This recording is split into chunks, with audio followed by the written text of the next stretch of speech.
Let's see how easy this could be if we apply the chain rule on this problem. Okay, so as we have mastered before, chain rule,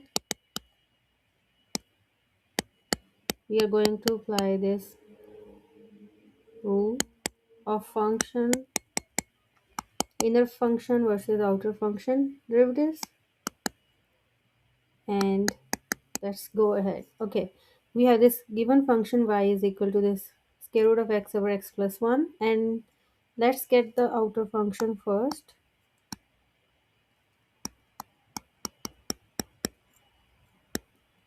with respect to x, and then the inner function is what's inside this square root, which is x over x plus 1.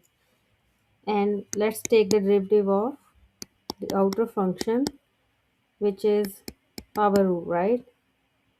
So 1 over 2, bring the power down in multiplication and subtract minus 1 from it. So this is negative 1 over 2.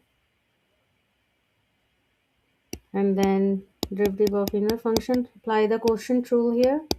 B square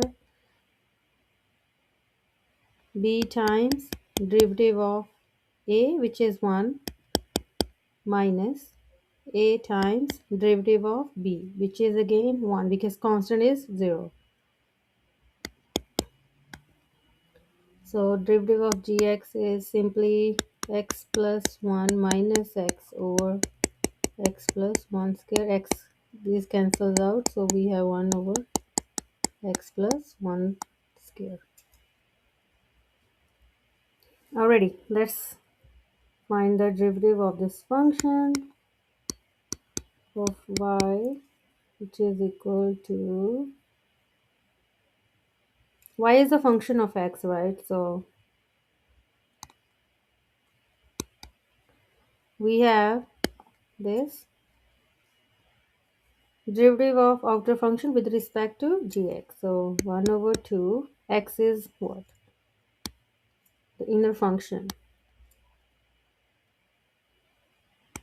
x over x plus 1 raised to negative 1 over 2 multiply by derivative of inner function, which is this 1 over x plus 1 square. Let's simplify this expression real quick. So these two seems to be similar, right? So we can simplify this further, as this is everything is in multiplication already. So this is like basically x this, then 1 over x plus 1 raised to the power negative 1 over 2 plus 2, right? So we have 1 over 2. You can also write this as square root of x, x plus 1. 2 to the 4 minus 1 is 3 over 2. And here is your derivative. I hope this helps. Thanks for watching.